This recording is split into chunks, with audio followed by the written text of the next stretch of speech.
Quando se pensa em fim do mundo, muitas coisas vêm à mente, e às vezes coisas que estão até fora da nossa realidade.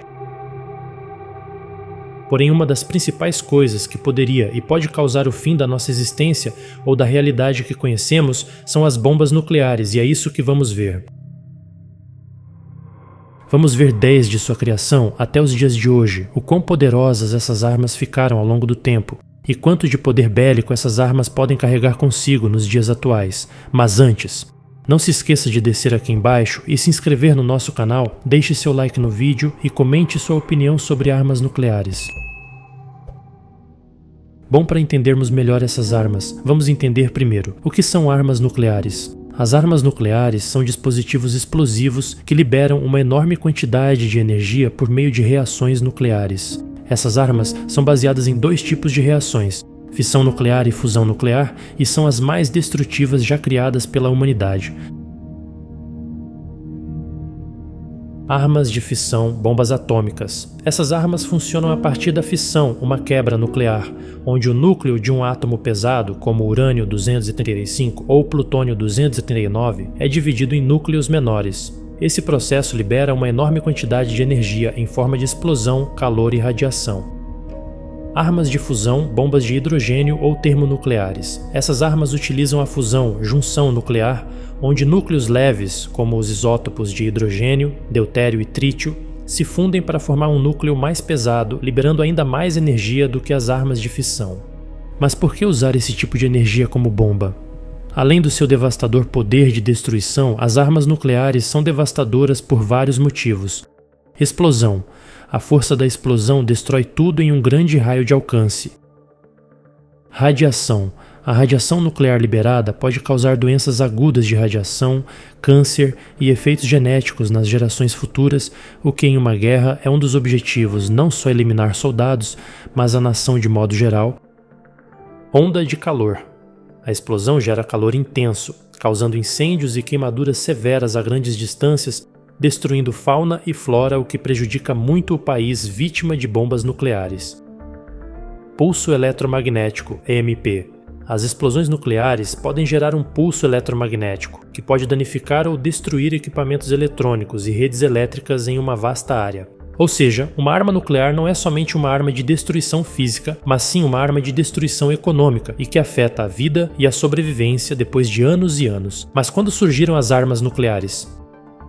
Em 1939, importantes físicos, incluindo Albert Einstein e Leo Szilard, escreveram uma carta para o presidente dos Estados Unidos, Franklin D. Roosevelt, alertando sobre o potencial desenvolvimento de armas nucleares pela Alemanha nazista. Isso levou à criação do Comitê de Pesquisa de Defesa Nacional.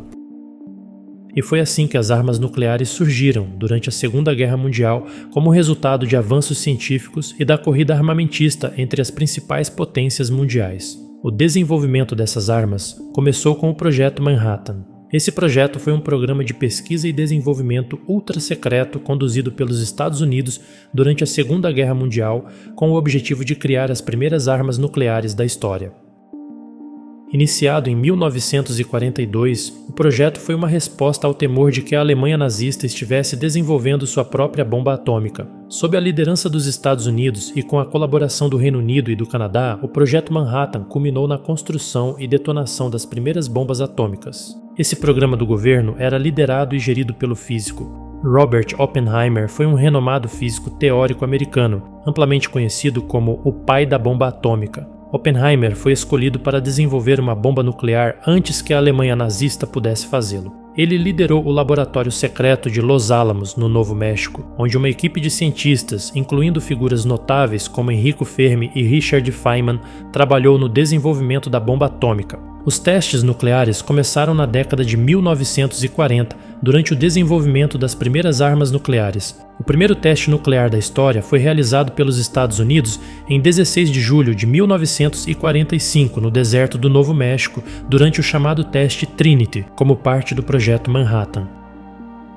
A bomba Trinity foi baseada em um processo de fissão nuclear, em que o núcleo de um átomo pesado, como o plutônio-239, se divide em núcleos menores quando bombardeado por nêutrons, liberando uma quantidade gigantesca de energia. Esse dispositivo usava um design chamado de implosão, no qual explosivos convencionais comprimiam uma esfera de plutônio, aumentando sua densidade até o ponto em que ocorria a fissão nuclear em cadeia. O design da bomba foi desenvolvido pelos cientistas e engenheiros do Laboratório de Los Alamos, liderado pelo físico Robert Oppenheimer. A escolha de usar plutônio como combustível foi desafiadora, pois exigia um mecanismo de detonação muito mais complexo do que a bomba de urânio, que mais tarde seria usada em Hiroshima. O local do teste foi escolhido pelo seu isolamento em uma área desértica do Novo México, longe de áreas povoadas. Um grande esforço logístico foi necessário para preparar a detonação. Torres de metal foram erguidas para segurar a bomba e monitorar os efeitos da explosão, enquanto diversos instrumentos e câmeras foram posicionados para medir a liberação de energia, radiação e outros parâmetros. O dispositivo, apelidado de Gadget, foi colocado no topo de uma torre de 30 metros para simular uma explosão aérea semelhante ao que ocorreria no uso militar. Os cientistas estavam tensos antes do teste, pois não havia certeza absoluta de que a explosão funcionaria como planejado. Havia até teorias de que a detonação poderia ter consequências inesperadas, como incendiar a atmosfera, uma hipótese que foi descartada, mas que preocupava alguns. Às 5h29 da manhã, no horário local, a bomba foi detonada. A explosão foi equivalente a cerca de 20 quilotons de TNT, um poder destrutivo muito maior do que qualquer explosivo convencional já conhecido. A bola de fogo que se formou atingiu um diâmetro de cerca de 200 metros em segundos e foi acompanhada por um forte estrondo que pôde ser ouvido a quilômetros de distância. A torre em que a bomba estava posicionada foi completamente vaporizada e o calor da explosão derreteu a areia ao redor, formando uma substância vítrea conhecida como trinitita.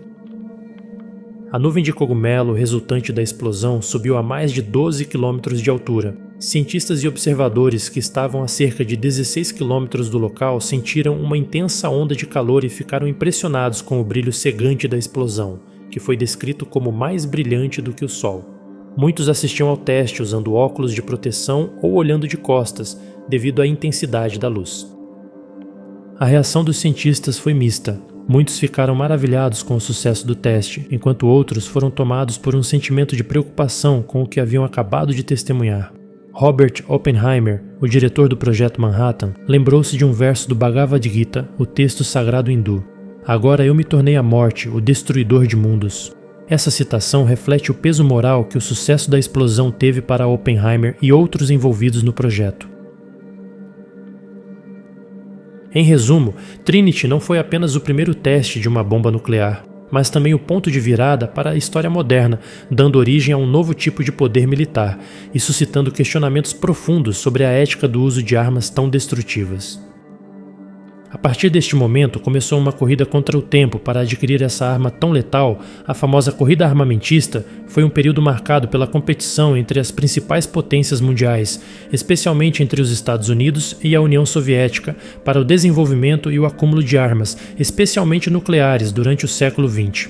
Esse fenômeno ganhou destaque no contexto da Guerra Fria 1947 a 1991. Uma era de forte rivalidade política e ideológica entre o capitalismo, liderado pelos Estados Unidos, e o comunismo, liderado pela União Soviética. O sucesso do teste Trinity provou que os Estados Unidos tinham a capacidade de construir armas nucleares e abriu o caminho para o uso dessas bombas na guerra. Menos de um mês depois, os EUA lançaram 2 bombas atômicas sobre o Japão, Little Boy, de urânio, sobre Hiroshima, em 6 de agosto de 1945, e Fat Man, de plutônio, sobre Nagasaki, em 9 de agosto de 1945. Esses bombardeios resultaram na rendição do Japão e no fim da Segunda Guerra Mundial, mas também provocaram uma devastação humanitária sem precedentes, com centenas de milhares de mortes. A explosão da Trinity marcou o início da era nuclear, transformando a ciência e a guerra, além de lançar as bases para a futura corrida armamentista nuclear entre os Estados Unidos e a União Soviética, que caracterizou o período da Guerra Fria. A corrida armamentista começou logo após a Segunda Guerra Mundial, em 1945. O uso dessas bombas e sua eficácia levou as nações mais poderosas do mundo a reconhecerem que possuir armas nucleares poderia garantir uma posição de supremacia militar. Estados Unidos e União Soviética emergiram da Segunda Guerra como as duas superpotências globais, mas suas ideologias conflitantes, capitalismo versus comunismo, geraram uma atmosfera de desconfiança mútua. Embora nunca tenham se enfrentado diretamente em combate, guerra quente, eles entraram em uma corrida armamentista, com cada lado buscando superar o outro na quantidade e na qualidade de seu arsenal militar. Desenvolvimento inicial de armas nucleares, 1945 a 1949. A corrida começou com a detonação das primeiras bombas atômicas pelos Iowa no final da Segunda Guerra. A União Soviética, percebendo o risco estratégico, intensificou seus esforços para desenvolver sua própria bomba nuclear. Em 1949, a União Soviética realizou com sucesso seu primeiro teste nuclear, marcando o início oficial da corrida armamentista nuclear.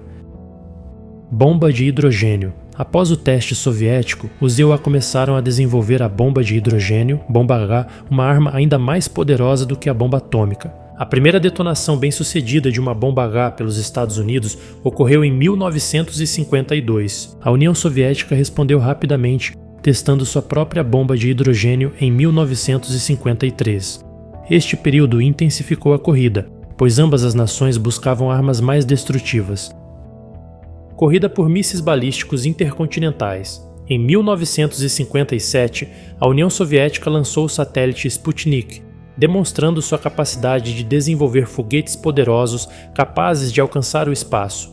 Essa mesma tecnologia também permitiu o desenvolvimento de mísseis balísticos intercontinentais, ICBMs, capazes de carregar ogivas nucleares e atingir alvos a grandes distâncias.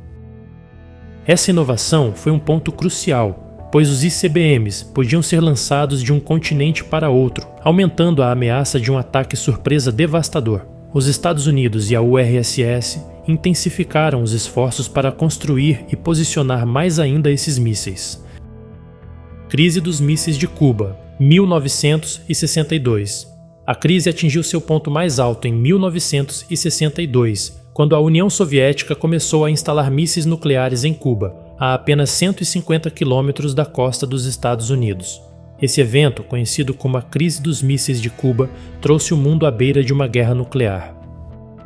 Após uma tensa negociação, os soviéticos concordaram em retirar os mísseis de Cuba e os Estados Unidos, secretamente, retiraram seus mísseis da Turquia. Embora o confronto tenha sido evitado, ele destacou os perigos da corrida armamentista nuclear.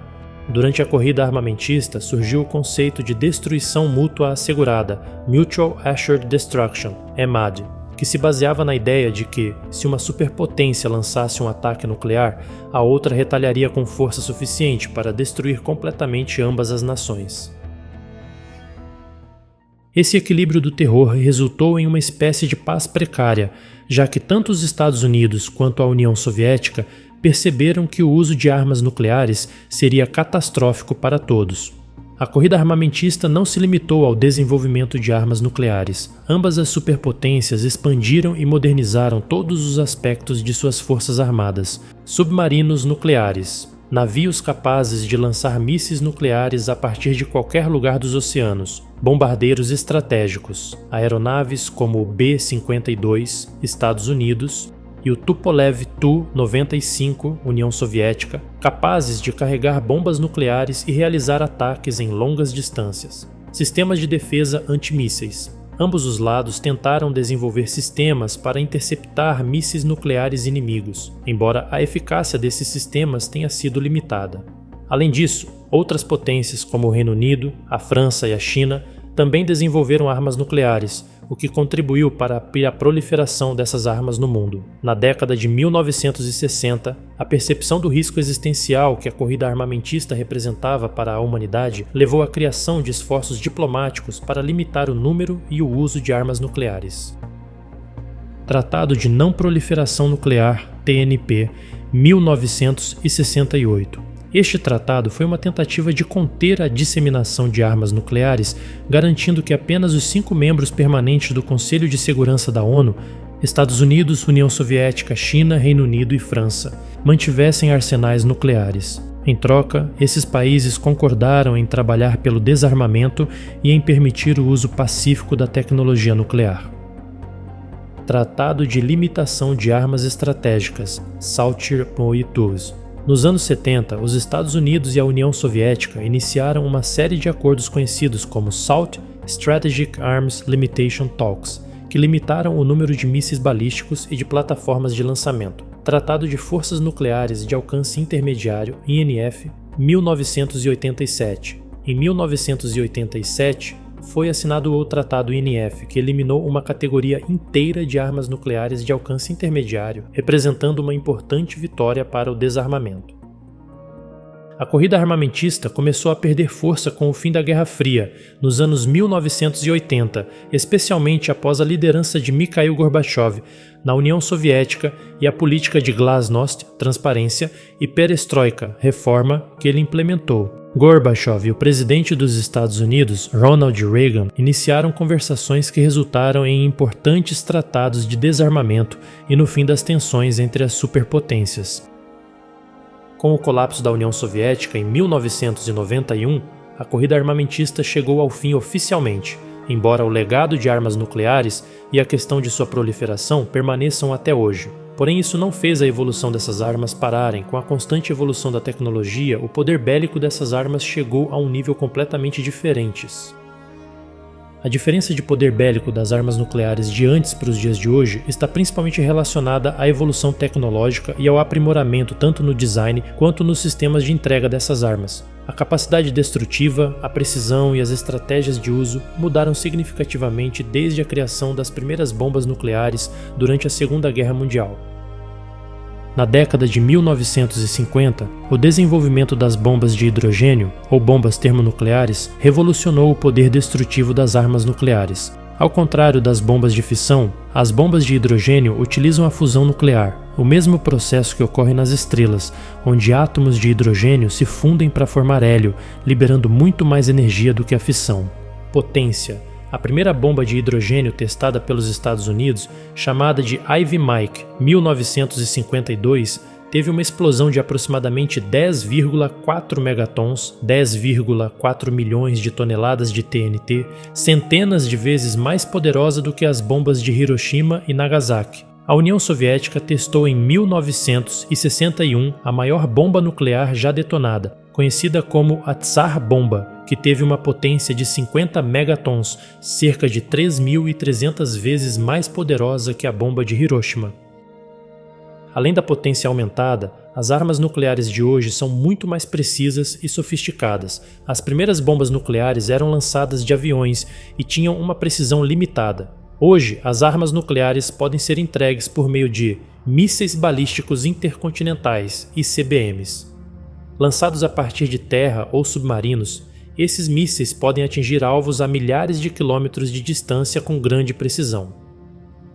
As primeiras armas nucleares desenvolvidas, como as usadas em Hiroshima e Nagasaki, eram bombas de fissão baseadas na divisão de átomos de urânio ou plutônio. Essas bombas, como a Little Boy, Hiroshima e Fat Man, Nagasaki, tinham uma capacidade de explosão relativamente pequena em comparação com as armas modernas. Little Boy tinha uma potência de cerca de 15 quilotons, equivalente a 15.000 toneladas de TNT. Fat Man tinha cerca de 21 quilotons. Apesar de devastadoras, essas bombas eram rudimentares em termos de eficiência e impacto em relação ao que viria nas décadas seguintes. Armas nucleares modernas são altamente precisas devido aos avanços em sistemas de orientação e navegação, como o GPS e sistemas de guiagem por satélite. Essas tecnologias permitem que mísseis atinjam alvos específicos, com margens de erro de poucos metros, reduzindo a necessidade de explosões massivas para garantir a destruição do alvo. As primeiras armas nucleares eram vistas principalmente como ferramentas de destruição em massa, destinadas a aniquilar alvos urbanos e forçar a rendição de uma nação. No entanto, o conceito de uso das armas nucleares evoluiu com o tempo. Hoje, as armas nucleares são vistas como parte de uma estratégia de dissuasão. O princípio da destruição mútua assegurada, MMAD, sustenta que se uma superpotência lançar um ataque nuclear, a outra retaliará com força equivalente, resultando na destruição total de ambos os lados. Por isso, o foco das armas nucleares modernas está em garantir que um país possa lançar um contra-ataque, mesmo depois de sofrer um ataque. Essa mudança estratégica leva ao desenvolvimento de arsenais nucleares altamente diversificados, incluindo armas nucleares de alta e baixa potência para diferentes situações estratégicas, Triádica nuclear, a combinação de forças nucleares terrestres, ICBMs, marítimas, submarinos e aéreas, bombardeiros, para garantir a capacidade de retaliação em qualquer cenário. Desde o auge da Guerra Fria, o tamanho dos arsenais nucleares diminuiu substancialmente graças a uma série de acordos de controle de armas, como os tratados SALT, START e o Tratado de Não Proliferação Nuclear (TNP). Apesar disso, as armas nucleares que restam são muito mais poderosas, precisas e sofisticadas em relação às do passado. Poder de destruição. As armas nucleares modernas, bombas de hidrogênio, são centenas de vezes mais poderosas do que as primeiras bombas de fissão. Precisão. As armas nucleares modernas são muito mais precisas graças a avanços em tecnologia de mísseis e sistemas de orientação. Variedade. Hoje existem armas nucleares táticas e estratégicas, enquanto no passado elas eram usadas principalmente para destruição em massa. Entrega. As primeiras armas nucleares eram lançadas de aviões. Agora existem mísseis balísticos intercontinentais, mísseis lançados de submarinos e sistemas de bombardeio estratégico altamente sofisticados. Dissuasão. As armas nucleares modernas são usadas principalmente como um meio de dissuasão com o objetivo de evitar guerras nucleares, enquanto as primeiras eram vistas como ferramentas de combate direto. Apesar da redução no número de ogivas desde o fim da Guerra Fria, as armas nucleares de hoje são muito mais devastadoras e precisas, tornando-as ainda mais poderosas e estrategicamente complexas.